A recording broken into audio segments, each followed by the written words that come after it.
All right, well, thank you all for joining us today for this presentation on retiring microfilm with dignity.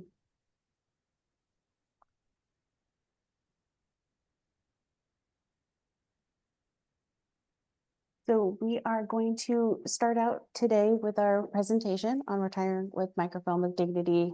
After that, there should be time for questions and answers, and then we'll end everything talking about some of the upcoming programming that we have set up. So today we have with us Melissa Coy and Jim Kitchis from the Utah Department, from the Utah State Archives and Records Service. Melissa Coy is the Digital Initiatives Program Manager at the Utah State Archives and Records Service. She earned a BA from Westminster College in 2001 and an MA in American History from the University of Utah in 2004. She was a lone arranger at the Utah Historical Society for 16 years, processing manuscript and photograph collections, performing reference services, coordinating collections development, managing digitization projects, and creating digital exhibits. She joined the Utah State Archives and Records Service in 2021, earned her Digital Archives Specialist certification that same year, and now manages the agency's efforts to manage and preserve its digital assets. Jim is a certified archivist and digital archive specialist and brings over 22 years of combined experience, including 15 years as a processing and reference archivist and 7 years in administration. Jim received the 2023 SEMA Mentor Award, served as SEMA Treasurer and President, served as past member and chair of the Utah Manuscripts Association, and currently coordinates the Utah State Historic Records Advisory Board and chairs the Cottonwood Heights Historic Committee. He holds an MS in Environmental Humanities from the University of Utah and an MLIS from Drexel University. So thank you both for being with us today, and I will turn the controls over to you guys. Okay, great. Thank you so much. And yeah, thank you to everybody in attendance. This is the same presentation that Melissa and I had the opportunity to give at the most recent CoSA conference in September. And we're asked to do it again. And yeah, things have, we have some updates from when we gave it in September. So I think we'll kind of cover some new ground in addition to what we talked about in the fall. So with that, I'll just give a little bit of an overview of what we kind of intended, or what we intend to do with this this session. We're going to walk through the current efforts that we're making at our institution, the Division of Archives and Record Service in Utah, to help transition and modernize our services and try and meet the variety of complex digital needs that have emerged in our government, I'm sure have emerged in your government, that have emerged in the world at large. It's something that we have to turn our attention to stay viable as an organization and to continue to meet our mandate. So kind of talk about how we're making that transition from older technologies to new technologies. We'll provide a snapshot of how we have arrived, where we've arrived at here in Utah. And also, we do want to underscore and acknowledge the critical role that microfilm has played in our organizational history and talk a little bit about the investment in that technology in our institution, the legacy of it here, and we're not proposing we're going to throw away all of our microfilm. It's going to be with us for a long time. So what services are we trying to set up to make sure that the things that have been microfilmed up to this point can continue to be used and made accessible? We're going to discuss some goals and objectives and some specific areas where we're really making an application of our staff time and resources. Melissa and her team have built a roadmap for how we're going to evolve as an organization and try and face these changes. And we're going to share that, kind of walk through and talk about that, and a little bit about kind of just the path that we find ourselves on with all of this. And then we're going to end things with just some recommendations and lessons that we've learned up to this point. We're big believers here that if we can share anything that helps somebody else from not having to make the same mistake or saves you a little bit of pain, we're all for it. And likewise, we love to hear from others and learn perspectives and things we don't have. So and then yeah, we should have time at the end for Q&A. So we're happy to try and answer or clarify anything that we raise. And if there's anything anybody would like to share with us, we're all ears. So I guess with that, we can go ahead and go to the next slide. So before we dive into our initiative to retire microfilm with dignity, I wanted to give a little bit of context and history for how microfilming has come to be and how it sort of played its role here at the Utah State Archives. Very, very brief history of our organization. We started out as an office within our state historical society. Our state historical society is a state agency. The Office of State Archives was created in the 1950s. And in 1969, they did a big reorganization of government in Utah, and the Division of Archives at that time was pulled out of the State Historical Society, made its own division, sister division within government. And at that time, a huge investment was made into microfilming as the preeminent reformatting tool here at Archives, or at the Utah State Archives. At the time, for whatever reason, they put our agency in the Division of Finance. In the early 80s, a new Department of Administrative Services was created. We got housed there. We existed in that branch of government in Utah until 2020, when a new governmental department was created. We were consolidated with some other state agencies. Now we find ourselves in the Department of Government Operations. So that's kind of the short history of how we've evolved as an organization. But very early on in 1969, and even before that, you know, because of where we're at in Salt Lake City, there was already a big emphasis on microfilming things being done by the LDS Church. And a lot of the early leadership for our organization came from that space. There were people who had worked there, or yeah. So that kind of explains the sort of all-in nature, I think, of investing as heavily as we did in microfilming technology. And it's been something that has carried with us as an organization for our entire time as an agency. We had it written into our statute that we would maintain a microphotography laboratory, and that stayed on the books here up until a few years ago. And we'll talk a little bit about that as we talk about some of the changes and things we needed to do to try and get us into this new evolving space. Yeah, so all of that is to say, we do really want to underscore and recognize the critical preservation role that microfilm has played in our organization, and as a methodology for creating, access copies of records. But it is time for us to pivot. Like I said, we've had microfilming as the actual language in our statute. 4 or 5 years ago, we worked with our executive director's office and our governor's office and state legislature to have that changed in our statute from microphotography to reformatting services. Now it reads, the Utah State Archives will provide reformatting services. We kind of had an inkling at the time we needed to broaden that out and not have it be specifically tied to a format type. We needed something more flexible. So, that was kind of a first step into this transition. But there are some real things that I think probably all of us are faced with that have kind of nudged us along and really forced us to put a sort of critical lens on this and really start to map out a future that is getting us out of microfilm. One is the aging out of our equipment.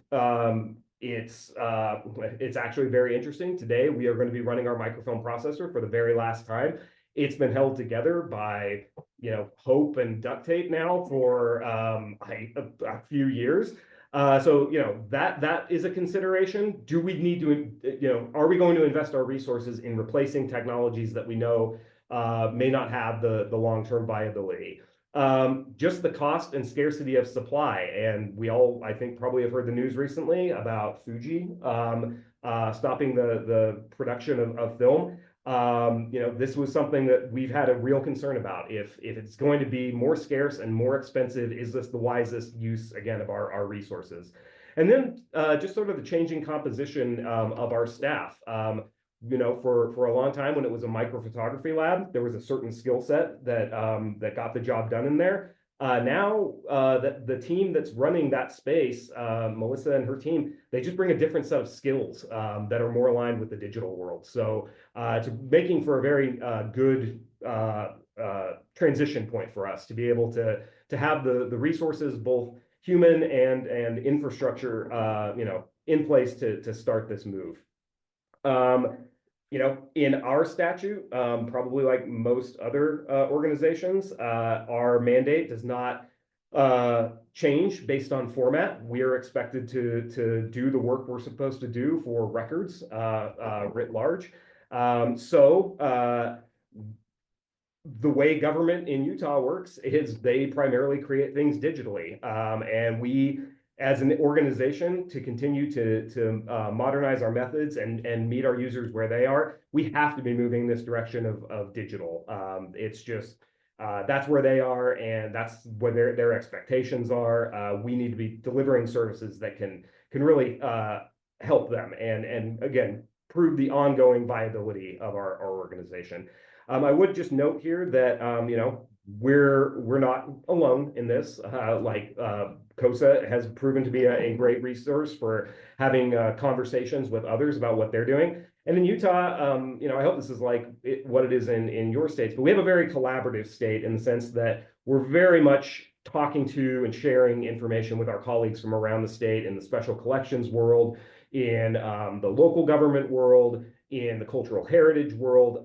We have a pretty good handle on who everybody is, and we're very collaborative and communicating all the time. So it's been helpful in the sense of, a couple of examples. We've been able to learn from some of our partners in other parts of the states as they've been kind of going on their digital building initiatives.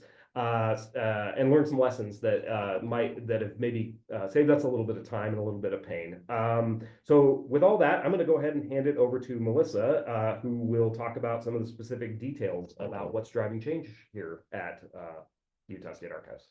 All right, sounds good. So we'll go to the next slide. Thanks. Two big things I want to get out of the way just to reiterate a few things that Jim has touched on. One is that when we talk about retiring microfilm, we are not meaning that we will be just deaccessioning all of the film in our holdings, because we all know that's crazy. But what we really mean is that we will retire our microfilm equipment and processing service as well. And the other thing too, I want to emphasize, I want to avoid the either or of microfilm versus digital that has kind of dominated the conversation around the issue of how to handle electronic records management. We value the role of microfilm that it's played in our profession, while also recognizing that managing and preserving digital records in a digital environment is necessary for electronic records management.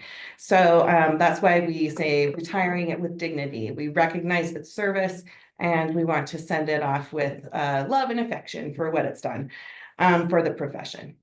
So until 2 months ago, we provided a digital to microfilm conversion service for local governments. These agencies would submit their digital files to us through an SFTP server, and we would use an archive writer, an SMA. We have 2 SMAs to put these records to film. We processed the film with the Houston Fearless 2000, which you got a peek on with the last slide. This machine runs because of creative problem solving on our team. As you said, hope and duct tape, prayers, rubber bands, and JB Weld. And recently, one of the reasons why we retired our digital conversion service is because we had issues with plumbing and with parts and the pump and the spray bar. It was just one thing after another. And then kind of this announcement from Fuji seems to kind of have made the decision final for us as to when we retire this service. So the problem is we've been seeing it as we've noted that, this is Microfilm has become obsolete. It's harder to procure, obviously. But most importantly, I want to fast forward. Most importantly, we recognize the importance of preserving digital assets in a digital environment. So from bits to bytes to your eyeballs, from your zeros and ones to your eyeballs, digital files contain these different levels of representation that need to be preserved in order to demonstrate provenance, chain of custody, original order. Digital objects are a set of instructions for future interaction. So users view and read and write and click on things. So digital objects then need to be arranged and described in order for us to understand how a file relates to a set of files. And so preserving digital objects in a digital environment is key to maintaining that object's authenticity, reliability, integrity, and usability, something that you can't capture on film. All you're getting is what's coming to your eyeballs. So our goal is to follow the OAIS model as pictured here for born digital government records. So this model accounts for the ingest, the archival storage, the data management, administration management, and access, starting at the producer all the way to the consumer. So in sum, digital objects are useless if you can't interact with them. And these interactions depend on numerous technical components that are lost when filmed. That's why it's so important to maintain them in a secure storage environment. Our areas on planning and focus, is that the next slide? Yeah, I believe that's our, yeah, can we go to the next Or slide? what's the next slide? Oh, no, the next Okay. slide's you. Okay. So yeah, just to kind of, it's probably gonna be some echoing of what I said in the intro, and then to build on what Melissa said, you know, we did, when we sort of embarked on this, you know, try to identify what are our goals. You know, the biggest one was with a commitment that we were going to begin the process of phasing out microfilming as a service and transitioning to what we digital electronic records preservation and digital preservation. We really wanted to try and be proactive and retire things on our terms. Our goal has been to be proactive in our planning so that we're not at the mercy of needing to react if and when critical equipment fails or we don't have source materials. Because of the legacy of microfilming at our institution, we still obviously need to maintain the knowledge of how to care for it while also continuing to invest in technologies that do allow us to take microfilm to digital on demand. And, you know, we have those technologies. They've proven to be, you know, very, very good for our staff and our users. So, you know, again, we're not just dumping film wholesale, but we are stopping the production of it. We, as a goal, really wanted to use this as an opportunity to pivot the existing resources and assets we've had in our budget into building out this digital infrastructure and the staffing that we know we need to invest in to do this new kind of work. In this regard, staff turnover has proven to be something of a positive disruptor. Melissa and her team are coming in with skills that align better with this new work, and they're really demonstrating a passion for taking on these new challenges and thinking creatively. So that's been a huge positive. You know, I think there was a lot of resistance prior to the team we have in place now, and so getting that right team in place has been critical. You know, our sort of stages of growth in the digital space. We've launched our digital archives back in 2007. In I want to say 2017, we designated an electronic records archivist on our staff, and now with the creation of Melissa's team, we've really consolidated our digital services and elevated it into this digital initiatives program, which is really intended to oversee the reformatting, preservation, and access of all of our digital assets here at the State Archives. Still been very much a work in progress. There's still some things that have to be welded together, but that's the direction where we're going in. I think probably, you know, from the administrative perspective, we really just looked at this as we did not have the luxury or the budget to continue to try and maintain a microfilm service while also trying to build out the infrastructure we need for a true digital service. We discovered that we really just need to kind of leverage the former as a bridge to get our way to the next phase. We know that we're pretty much going to be in perpetual ask mode every legislative session here in Utah.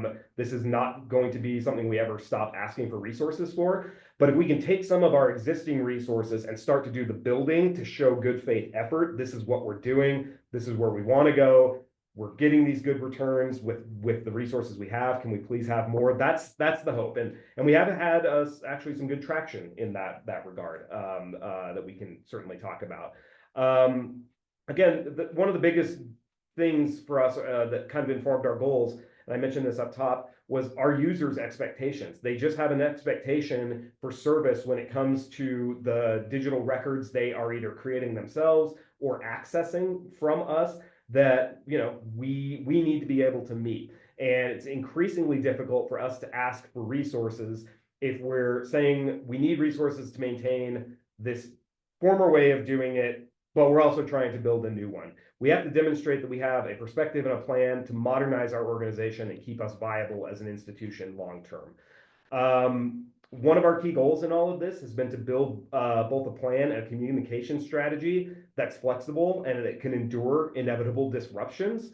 Stakeholders and funders are going to change because this is a multi-year project. We can expect our legislative stakeholders to change out. We can probably expect a change in our governor's office. So how do we continue to tell the story, but bring with a sort of rotating cast of very key stakeholders coming kind of in and out throughout.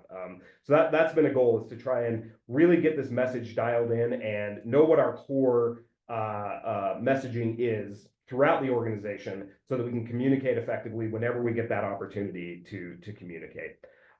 So that's kind of how we've strategized and thought about the goals with this initiative. And with that, I'm going to go ahead and hand it over to Melissa for a discussion of areas of focus and planning and the roadmap that we've created. Right. So my little joke here, my little meme, what gives me feelings of power is when I make our IT team laugh. And I think creating and building a relationship with your IT partners will go a long way. And I'll get to that here in a little bit. But I just wanted to cover that for a second. Just want to iterate here that no plan is perfect.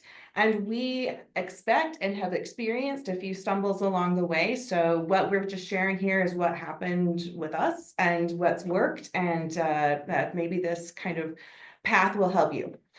So in 2019, we received funding to perform an external audit by a company called Digital Bedrock. This has proven invaluable in educating our administrators and raising awareness with key stakeholders and lending credibility to our budget requests. So this was huge, and I think you can't go wrong with an external audit to help kind of state your case. A few years ago, we also changed the language in our statute, as Jim has mentioned. So all language regarding micrographics or a micrographics program has been changed to reformatting. So what this does is it gives us authority and flexibility to do this work, and this change in statute keeps us format agnostic and avoid scrambling to change format language for the foreseeable future. Technology services is, I know, a frustrating but also essential partner. And for us, we had the good fortune of a realignment in our government that brought our DTS team into, or a DTS division into our department, which made collaboration a lot easier. And so I'd like to share a few helpful tips based on what we've learned as we work more closely with our DTS partners. I know this is a big stumbling block for a lot of agencies and for a lot of archives. So I just want to give you some hot tips to take away.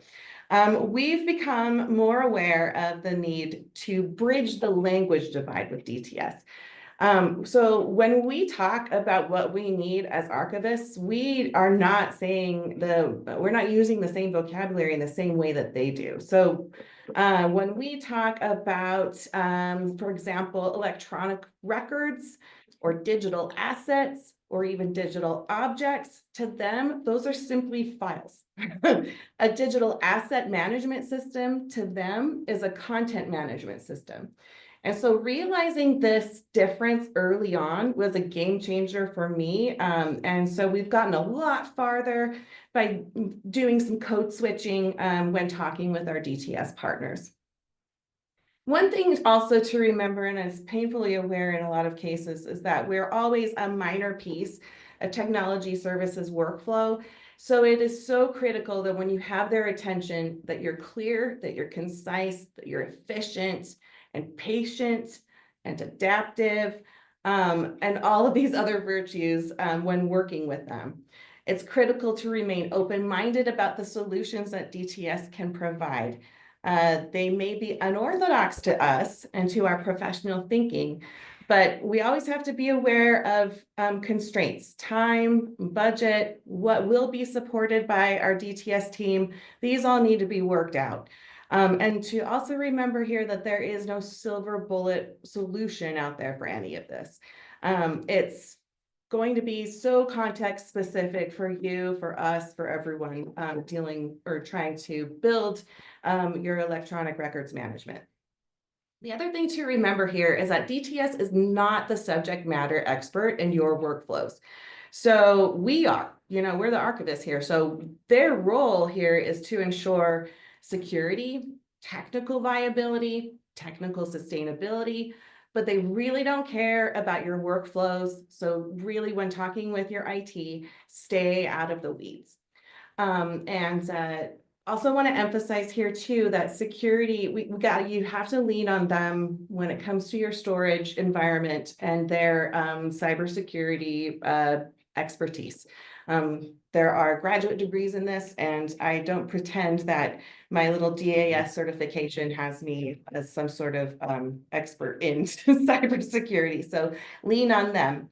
I've also noticed that as we work through with some of our partners, they actually know a lot more about fixity and integrity than you might assume. Just because the language is changing for them as well in the field. With program building, Jim's touched on this, but changing our language and statute helped pave the way for the digital initiatives program that I manage. And this program is charged with building the foundations for holistic electronic records management that includes establishing scalable short and long-term storage environments, procuring systems and tools to manage our digital content, retiring our microfilm processor and reliance on film as a preservation medium, and to oversee our digital archives, the access end. So there is a difference here between our digital initiatives program and our archival services program, where the subject matter expertise for all things archival for digital records lives. So to put this in OAIS terms, our digital initiatives program is charged with getting us from SIP to DIP, and the archive services program will get us from DIP to APE. And then, of course, the planned retirement of microfilm has been our big challenge.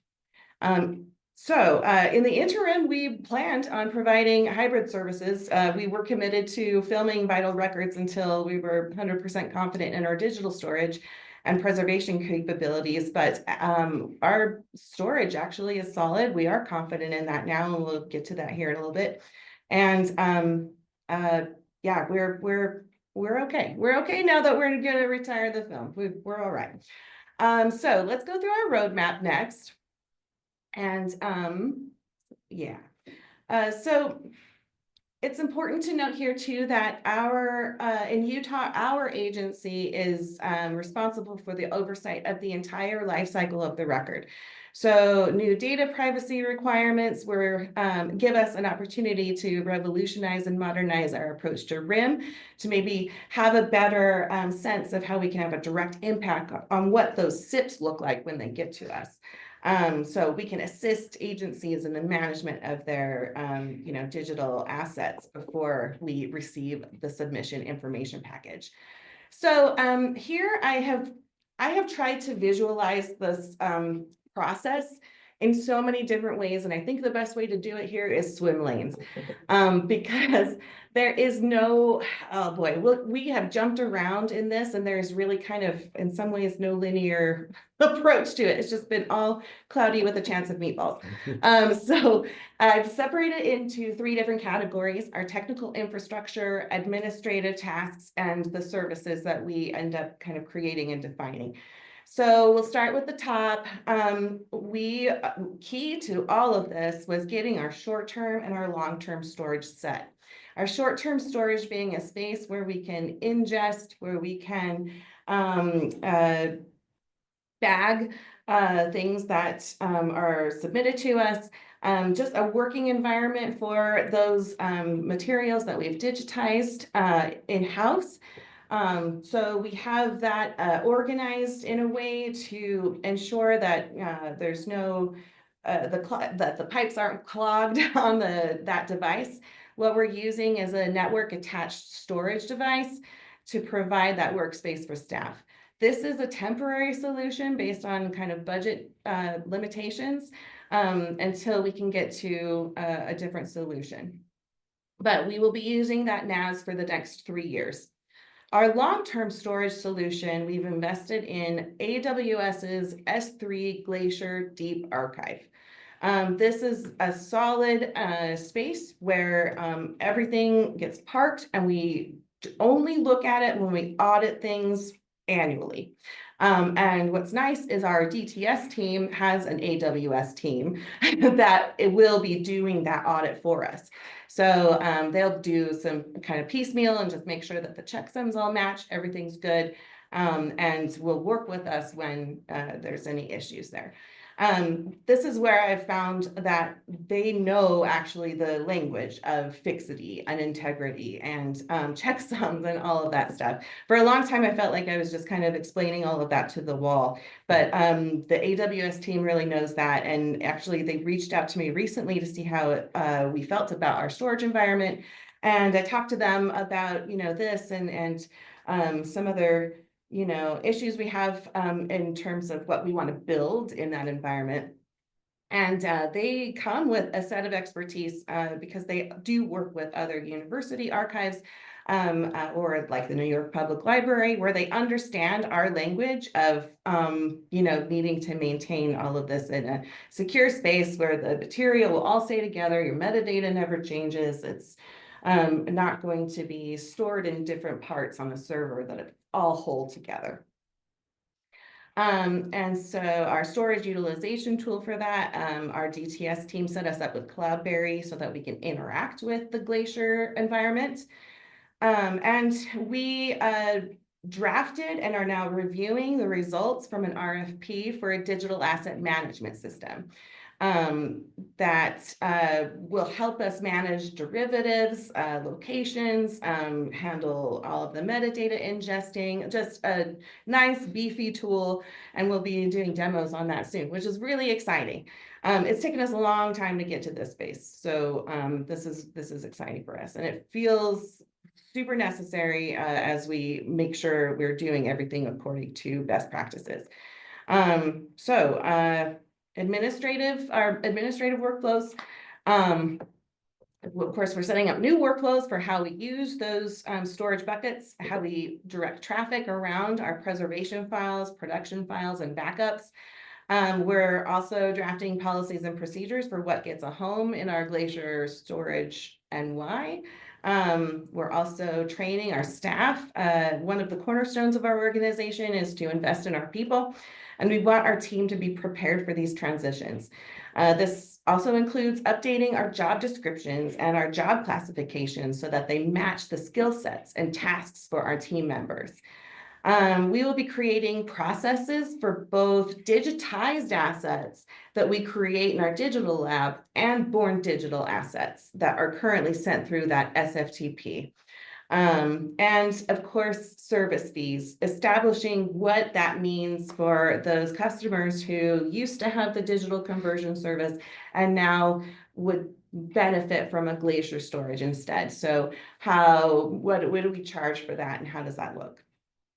And then our services lane here is to define exactly what those new services are for our current customers, but also maybe what we want to provide in the future.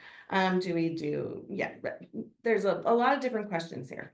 But that's a goal or a focus for our attention. Service agreements for that old digital conversion service need to be reframed for a new service. We plan to test this new service with our Rockstar agencies.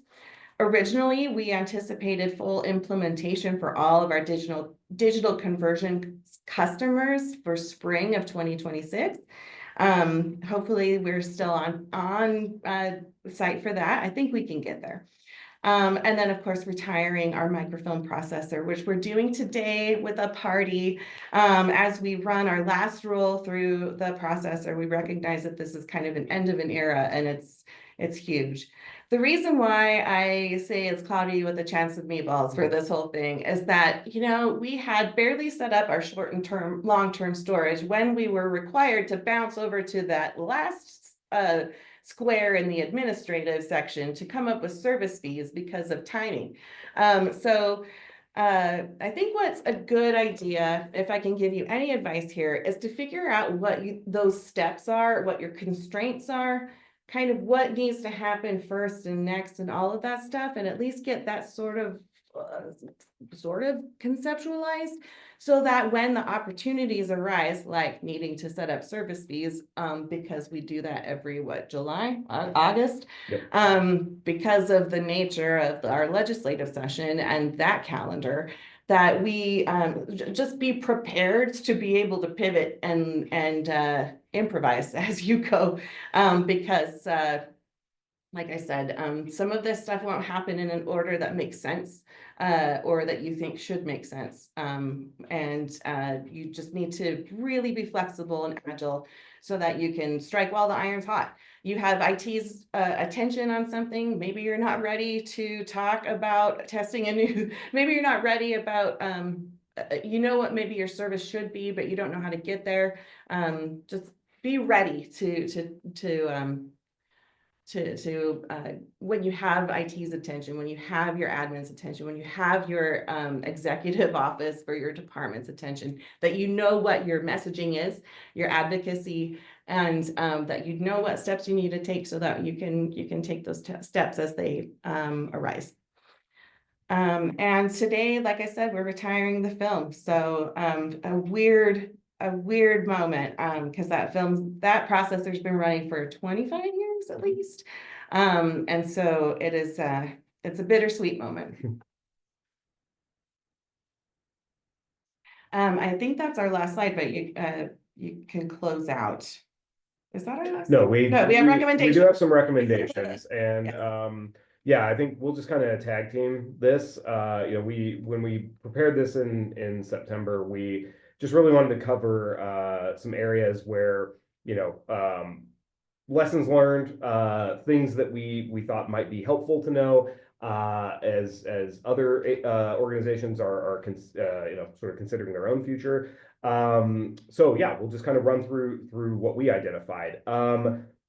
Up top, whether you're going to stay in the film game, which we are absolutely not saying people, this is so context specific to each state and organization. If film still makes sense for you, fantastic. If you're needing to do a hybrid mode like we've kind of been doing, whatever it is, think about your ideal team and what skills you need to make the plan happen, and then invest in making it happen. And for us, that's been a now several years build. It took some turnover in the microfilming space.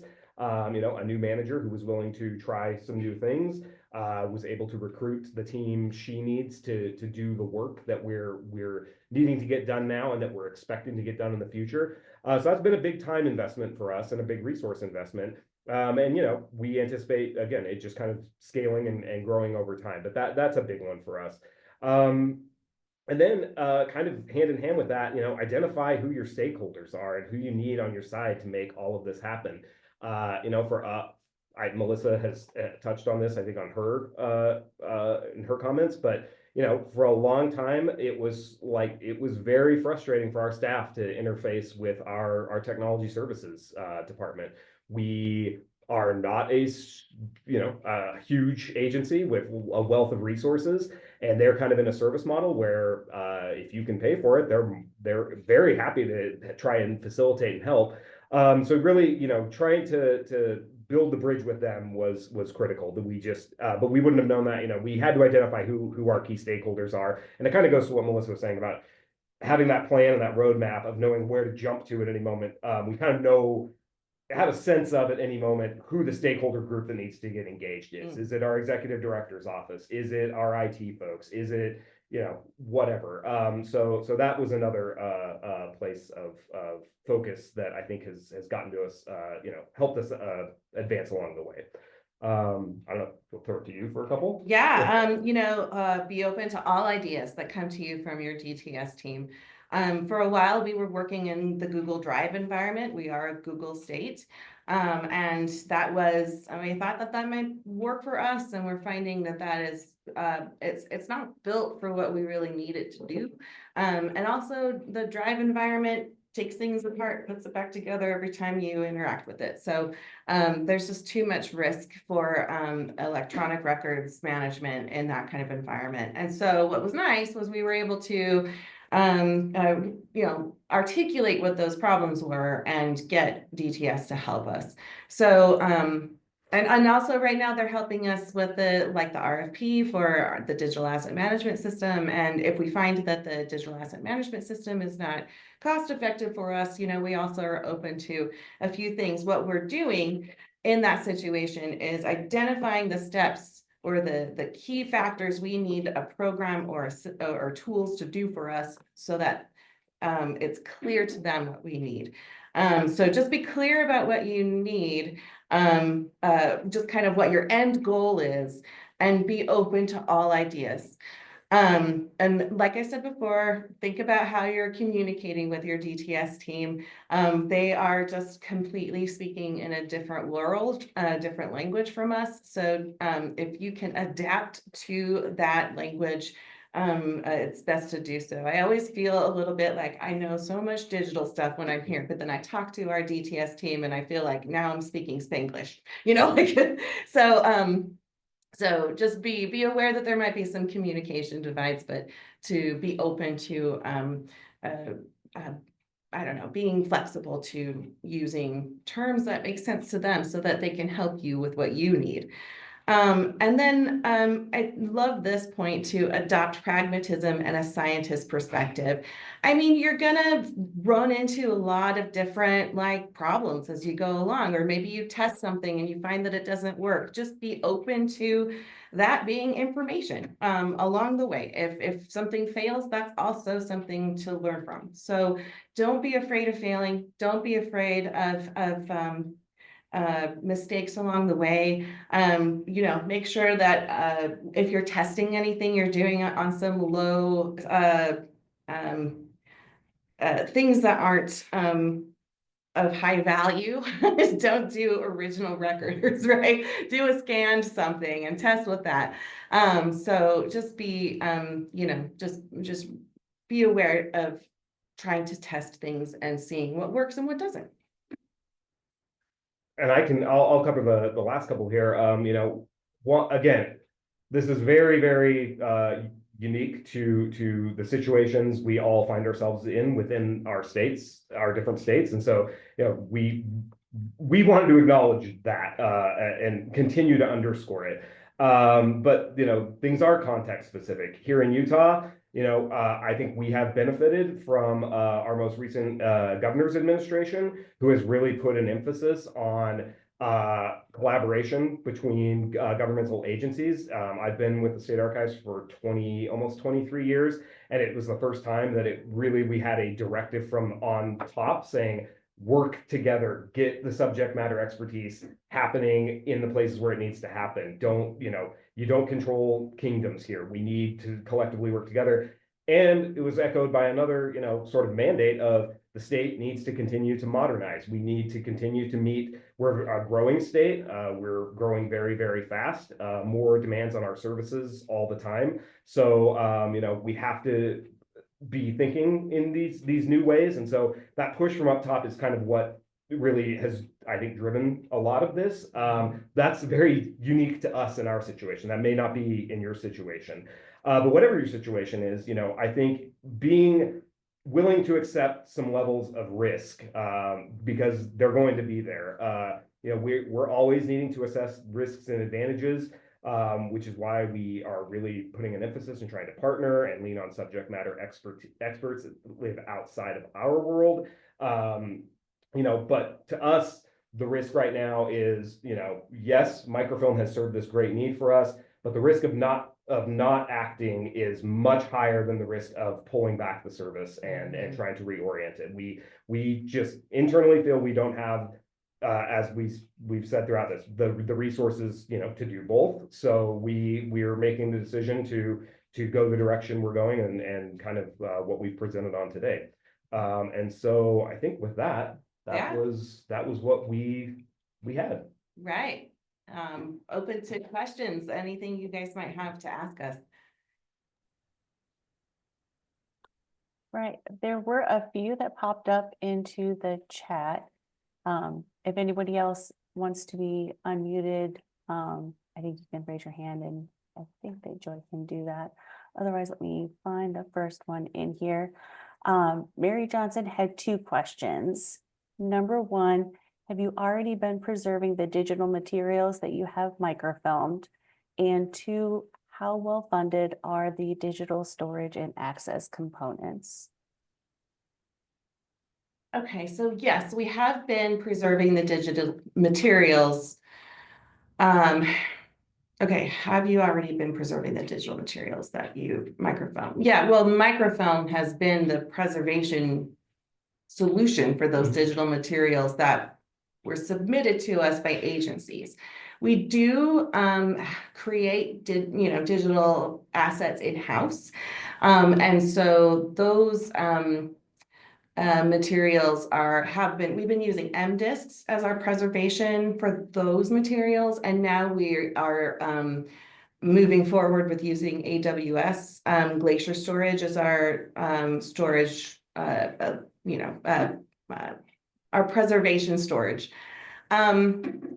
Let's see, have you already been preserving the digital materials? Sorry, I'm like overthinking this question. Yeah, I hope that answers that. How well funded are the digital storage and access components? Well, this is where we've been fortunately successful in asking every legislative session for funding. We were granted kind of some seed money a couple sessions ago to get us the storage environments that we have now.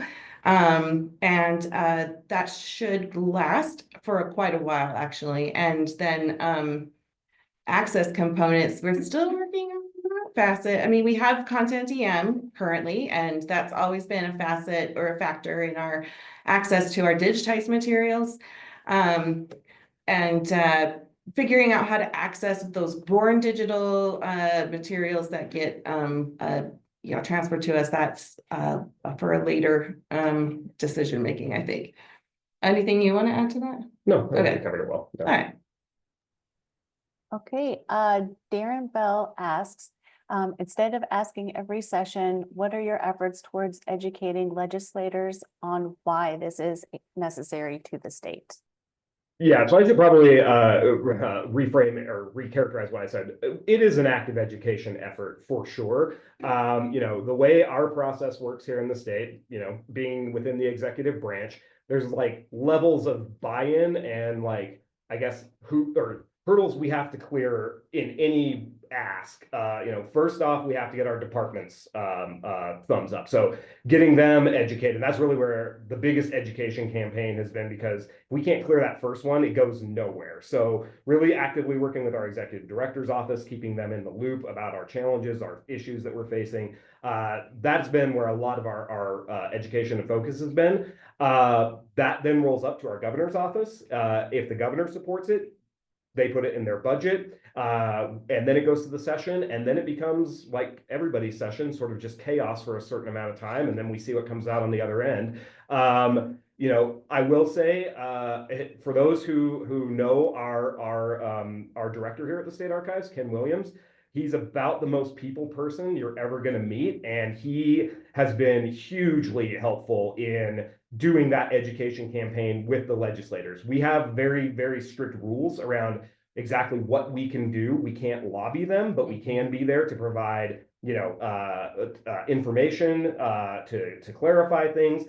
And just through, I think, all of those parts along the way that I mentioned have sort of built an active communication strategy that we're able to, again, I think the most important thing for us is always staying on the same message, and not all of a sudden have, me telling our executive director's office something and then Ken telling a state legislator something completely different. Having that unified message that really is coming with an education component. Like, we need to do this for the overall health and well-being and long-term future and viability of the state of Utah and its information governance. This is just where we need to evolve as a state. And, I think it's been pretty receptive. But with that caveat I mentioned up top of it, is an ongoing challenge, because you do forge those relationships, and as legislative cycle goes by and that person who is your champion is now no longer there, and you get to start all over again, or a governor changes and you get to start telling the story all over again. So yeah. And to get to the first part of the question of, instead of asking every session, I think we just have to, we know that that's just what we're doing, is every session we are asking for funding for different facets of this. So like I said, we got the seed money. Now we can say, look, what we've done with that seed money, and then here's what we need for the next piece. So although we would love to be able to say, hey, give us $1 million to be able to do all of this, and then we'll never be in your hair again. Unfortunately for us, we have to prove, proof of concept and business value and all of that stuff every session in order to get the kind of funding we need in order to go to the next step. So that's just kind of a nature of the beast of us being an appropriated agency. And so yeah, that's, we just recognize that that's what we're doing every session, is re-educating. And but what's nice is, I would say this last session, we noticed that legislators really got it. Yeah. Like, especially when we were talking about microfilm and how it's becoming obsolete, I think some of them are like, wait, you're still microfilming? And so what's nice is we're starting to see a huge turn with our legislators who understand why this is necessary. So, and that's because of, 10+ years of advocacy that you and Ken have done for so long. So, yeah, that's my final answer. All right. Anne Montgomery asks, with microfilm becoming obsolete and in turn microfilm readers becoming obsolete, are you planning on digitizing all of the microfilm you have that hasn't been digitized in case there is no way to read the film in the future? Gosh, such a good question. And I think right now we just plan on still investing in microfilm readers. We have some good ones in the room. And I think we might be getting updated ones at some point that, help to scan and just on an as needed basis. We don't have plans on doing wholesale digitization of all the film in our collection. I just feel like that would never end. So I think, boy, if readers are becoming that obsolete, we'll have to, that's another presentation away. But for now, we're just leaning on people being able to access things through the readers, and then digitizing as needed. So we do have internally, some projects that we create in-house, and so we try to digitize for agencies as they request it, or digitize as part of projects or for reference. Frequently, we are digitizing kind of on an as-needed basis of that film. So, but I don't think we'll do like what Family Search did, which was digitize every single roll of film they had in their collection, which is a huge feat. But I don't see that habit Be a happening for resource, us. Yeah. Yeah, and I maybe just tag on to that. I mean, obviously, we'll just kind of like everybody watch how technology goes. And I will say, one of our strategic pillars within our organization for a long time has been to meet our users where they are. We had an earthquake here in 2020 that took out our reference services temporarily and kind of forced us to reconceptualize how reference sort of works here. And, really what we're seeing, it just reaffirmed, I think, what we kind of already knew. The days of needing a sort of pristine reference research space, there's still a need for people to come in and obviously be able to get into the records, because we'll never be able to digitize everything. But really the sort of lay user expectation is, I want the thing and I want it now and I want it at my convenience. I don't want to have to take time off from work to come down to your office to do my research. I want to be able to pull it up on my tablet or on my phone or my computer at my convenience. So really, investing in the technologies that allow us to take film to digital, like that is something that is kind of for us, a core part of all of this now moving forward. If we have it on film and we can run it through our digital process or that film processor and spit out digital images and send those digital images to folks, that meets sort of everybody's happy and everybody wins in that scenario. Yeah, So, exactly. Yeah. All right, Darren Bell asks, do you have a dedicated person, a contact in DTS who understands what you are trying to do? Yes, and again, I think this goes to Melissa's.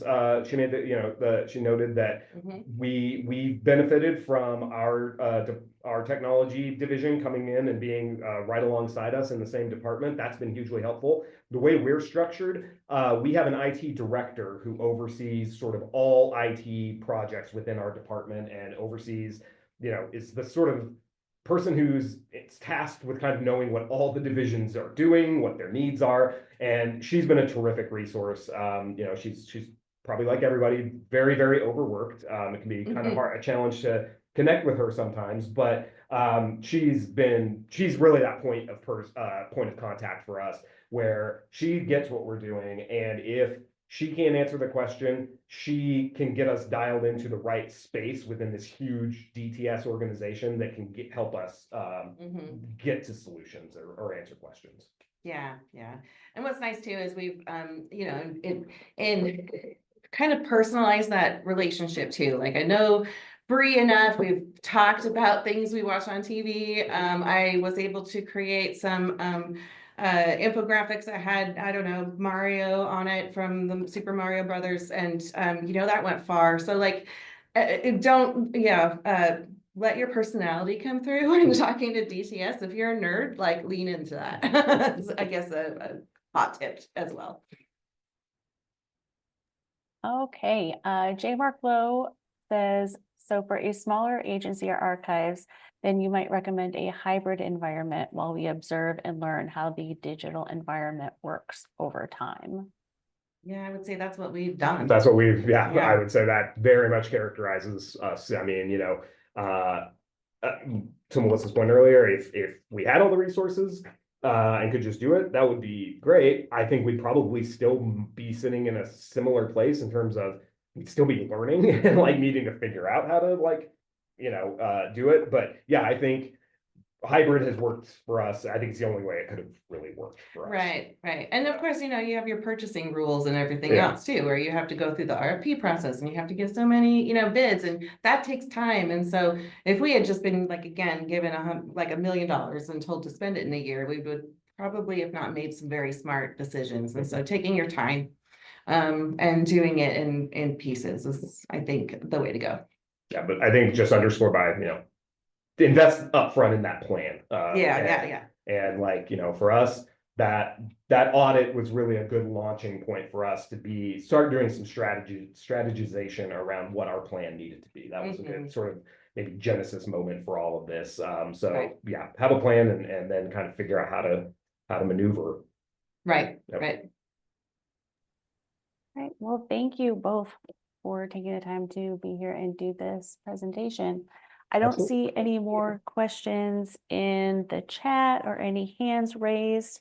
So I will just mention a little bit of upcoming programming before we set you all loose on this Friday afternoon. On April 24th at 3 p.m. Eastern, there is going to be a CoSA Preservica Education Workshop Series. It's part 1 of this series on overcoming people and process challenges to records transfers.